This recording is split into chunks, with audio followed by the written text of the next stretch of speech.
Hola, ¿cómo están? Hace tiempo no subía video, estaba algo ocupado, pero estamos de regreso con el primer tema que se ve generalmente en la carrera de medicina y estoy seguro que en muchas carreras también se ve como primer elemento en la formación del estudiante, ya que es uno de los temas más importantes y con el que el ser humano está relacionado intrínsecamente, que es el agua, ¿ok?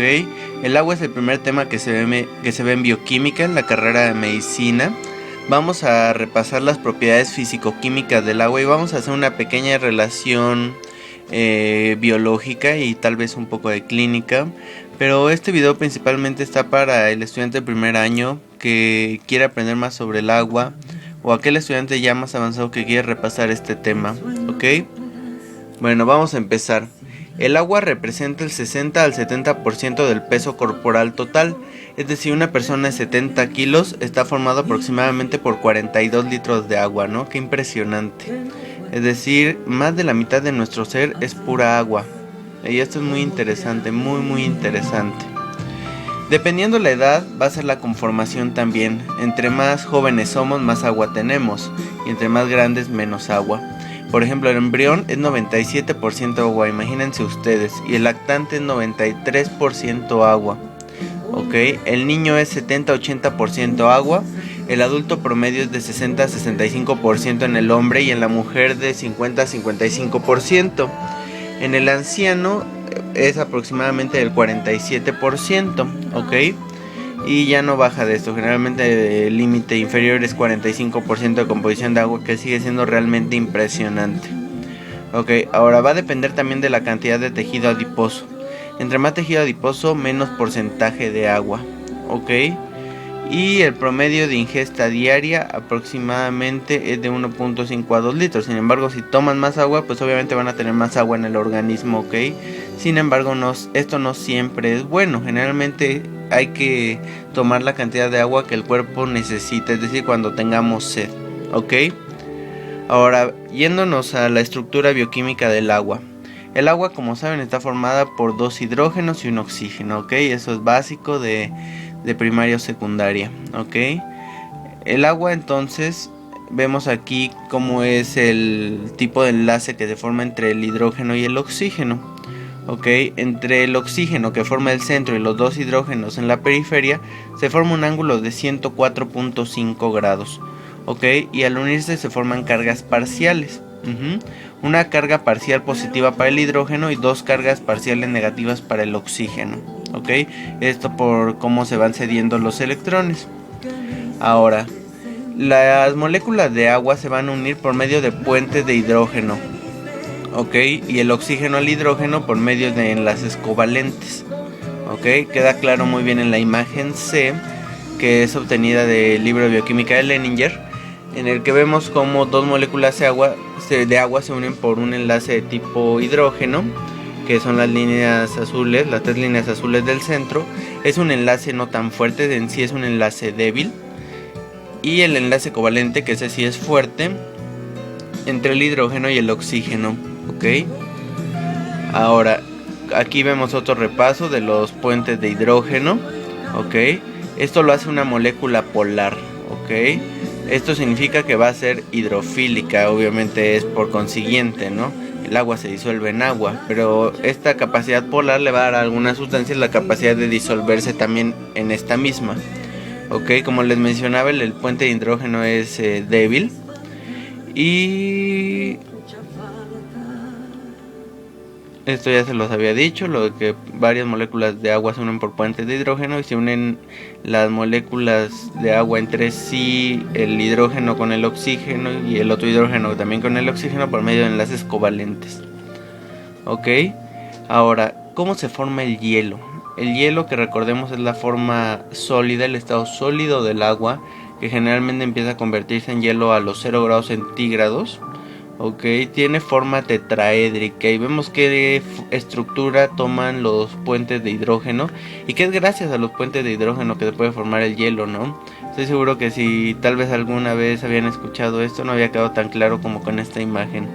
Ok, las moléculas de agua al unirse tienen una forma de dodecaedro en el hielo, y este espacio vacío, imagínense varios como cubos de varias caras, dejan un espacio vacío en el centro que hacen que la densidad del agua disminuya al solidificarse, ¿ok? Entonces, si en algún examen les preguntan ¿por qué la densidad del agua disminuye al solidificarse? Es por los espacios vacíos que se forman entre las diferentes moléculas de agua enlazadas a temperatura de 0 grados centígrados, ¿ok? Ahora, cuando el hielo se funde, es decir, aumenta la temperatura de 0 grados, la estructura cristalina se rompe, ¿ok? Sin embargo, el calor de fusión del hielo, solo el 15% de los enlaces mostrados en esta imagen se van a deshacer para formar el estado líquido del agua, ¿no? Y esto es lo maravilloso del agua. Ok, ahora, con respecto a los puentes de hidrógeno, estos son bien importantes, ya que van a explicar las propiedades sólidas y líquidas del agua. Si el agua siguiera el comportamiento de otros líquidos, como algunos hidrocarburos, algunas gasolinas, algunos metales fundidos, al congelarse su densidad debería ser mayor que el agua cuando se solidifica. Ok, recordemos que la densidad del agua es de un gramo sobre centímetro cúbico, ok, y que el punto de fusión y de evaporación del agua cambia también de manera desproporcional, ok. Ahorita vamos a ver más a detalle eso con las propiedades físico-químicas del agua. Ahora, aquí vemos que el enlace por puente de hidrógeno puede permitir que muchas moléculas polares se unan al agua. Por ejemplo, la adenina, la timina, algunos aminoácidos que tienen también polaridad. Ahora, con respecto a las propiedades físicas del agua, vamos a hablar sobre 4 principales. El calor específico. El calor específico es la cantidad de calor que se requiere para elevar un gramo de material 1 grado centígrado. Parece trabalenguas, ¿ok? Entonces, es la cantidad de temperatura que se requiere para elevar 1 grado centígrado 1 gramo de agua, ¿ok? Y esto es bien interesante, ya que el organismo necesita mantener la temperatura constante, que es de 36 a 37 grados. Y esto es gracias al calor específico, ya que el calor específico del agua es muy alto. Entonces se necesita mucho calor para lograr elevar 1 gramo centígrado la temperatura del agua, ¿ok? Entonces, para que nuestro cuerpo incremente la temperatura de 37 a 38 grados centígrados, se necesita muchísimo calor, ¿ok? ¿Qué pasa? Hemos visto que hay muchas reacciones en el organismo que liberan calor, ¿ok? Ahora, sabemos que los procesos metabólicos per se generan calor, ¿ok? Y que el agua, como tiene un calor específico tan alto, es capaz de controlar estos aumentos de temperatura manteniendo una temperatura constante, ¿ok? Ahora, el calor latente de vaporización, que es la energía necesaria para romper las fuerzas de atracción de las moléculas de un líquido que permita pasar a vapor. Es decir, la energía que se necesita para que el agua pase de sólido a gaseoso, ¿ok? Y esto se ve principalmente en la piel y en los pulmones, que son los que liberan vapor, ¿ok? Generalmente de forma inconsciente para el organismo, ¿ok? Uno no se da cuenta que está liberando vapor de agua. Es más, ahorita que estoy hablándoles, yo no estoy viendo que estoy liberando el vapor de agua, ¿ok? Y también el sudor, cuando se evapora, absorbe mucho más calor que si se evaporara cualquier otro líquido. Es decir, el sudor es una muy buena fuente de termorregulación por su capacidad de calor latente de vaporización del agua, ¿ok? Ahora, la conductividad térmica. El agua influye en la termorregulación corporal, ya que se iguala con rapidez la temperatura del medio interno. Es decir, el agua, cuando tú, por ejemplo, vas a hacer un té, ¿no? Cuando disuelves el té en el agua caliente, este se disuelve completamente. Lo mismo pasa con el calor en el agua. Cuando aumentan la temperatura, todo el calor se dispersa en todo el agua, y eso permite que se mantenga una temperatura más o menos constante, ¿ok? Va relacionada con el calor específico. Ahora, la tensión superficial. La presencia de proteínas en los pulmones, el surfactante pulmonar, producido por los neumocitos tipo 2, que seguramente los estudiantes de mayor avance en la carrera entenderán esto. Sin embargo, a quien va en primero se debe quedar con que la presencia de proteínas en los pulmones va a disminuir la tensión superficial y evita que los alvéolos truenen o colapsen, ¿ok? Es decir, como que hacen una capita de envoltura que mantiene la tensión, una fuerza constante en los alvéolos para que estos no truenen, ¿ok?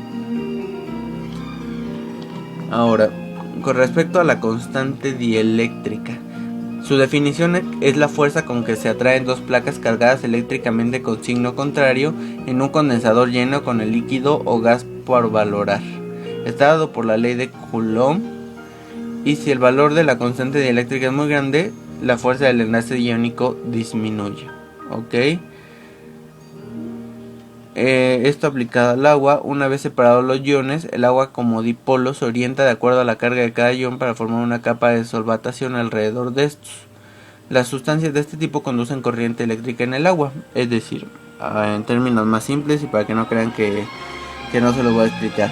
El agua, al tener su carga positiva y negativa, es capaz de conducir la electricidad, ya que permite a los electrolitos unirse a esta misma, como vemos en la imagen de abajo, el sodio uniéndose a la molécula de agua, o más bien la molécula de agua rodeando al sodio y también al cloro, ¿ok? Las cargas positivas apuntando hacia el cloro negativo y la carga negativa, que es el oxígeno, apuntando hacia el sodio positivo.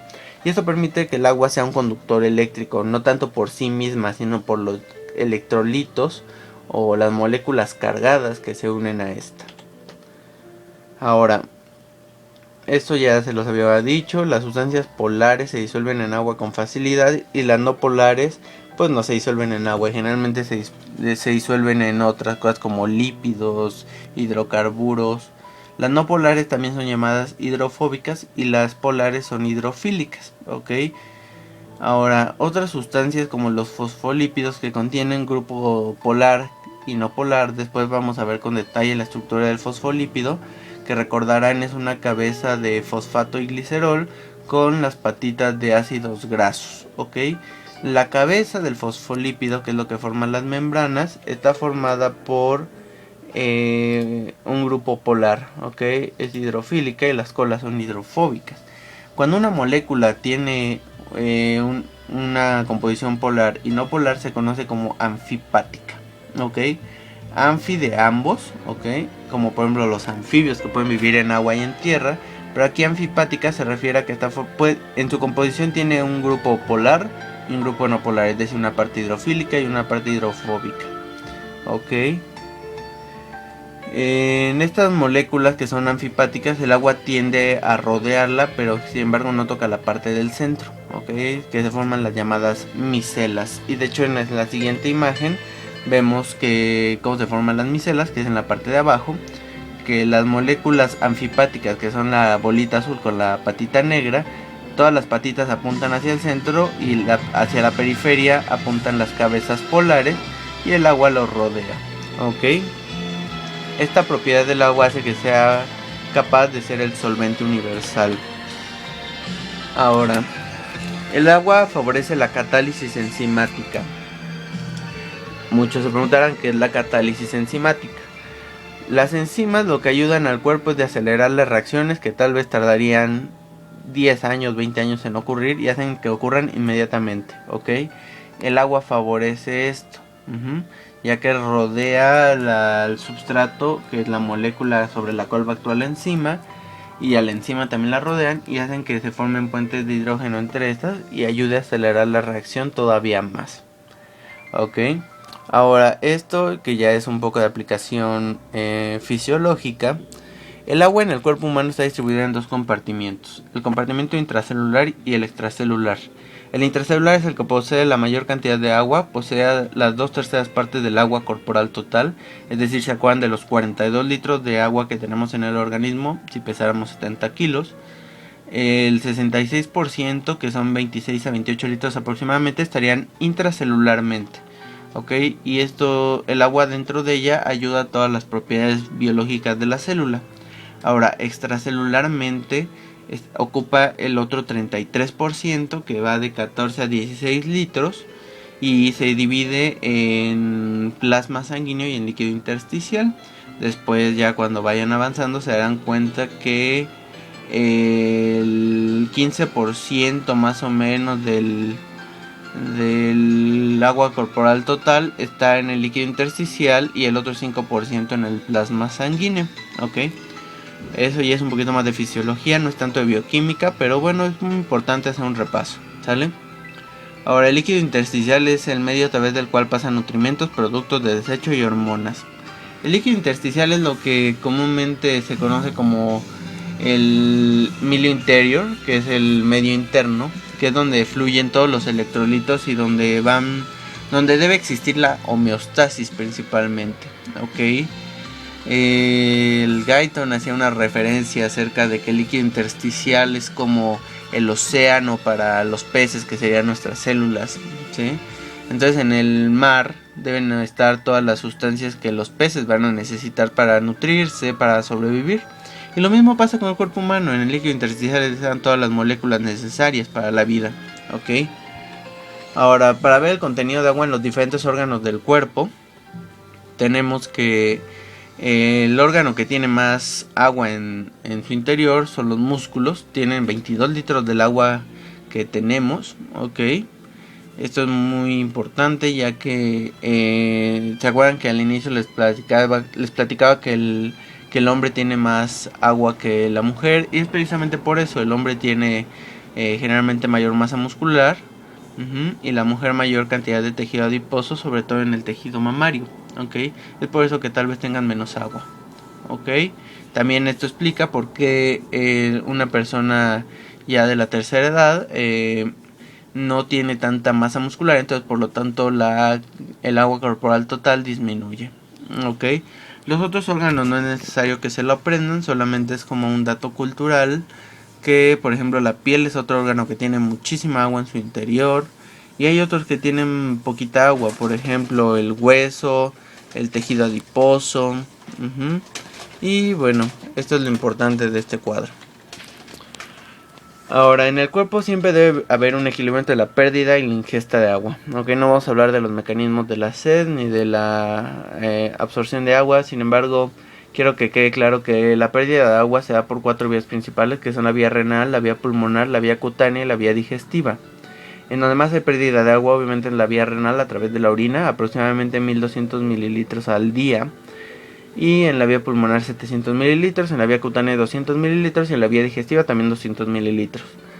Y en lo que respecta a la ingesta de agua, obviamente se absorbe más agua por la vía intestinal, y esto es a través mayoritariamente de alimentos sólidos. ¿Ok?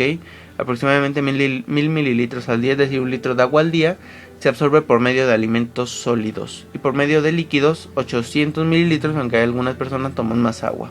¿Ok? Acerca de agua pura, esto la verdad no entendí muy bien lo que quería decir el libro, pero me imagino que es agua en su composición pura, sin electrolitos, o bueno, sin tanta composición de electrolitos, y tal vez el agua en la bebida se refiere a café, refrescos, pero bueno, con que les quede claro que el agua en los alimentos sólidos es la mayor fuente de agua, y después el agua líquida. Ok. Y al final el agua metabólica. Ok, el agua que se produce en las reacciones corporales, que también es importante, pero sin embargo es el menor aporte al cuerpo humano. Ok, con 300 mililitros. Bueno, eso sería todo por ahora. Este es un video bastante corto, sin embargo es muy importante para la formación del médico, que entienda bien las propiedades del agua y entienda la importancia que tiene esta en el organismo. Ok. Bueno, eso es todo por ahora y nos estamos viendo. Les mando un abrazo y ya nos veremos pronto en el siguiente video. Saludos.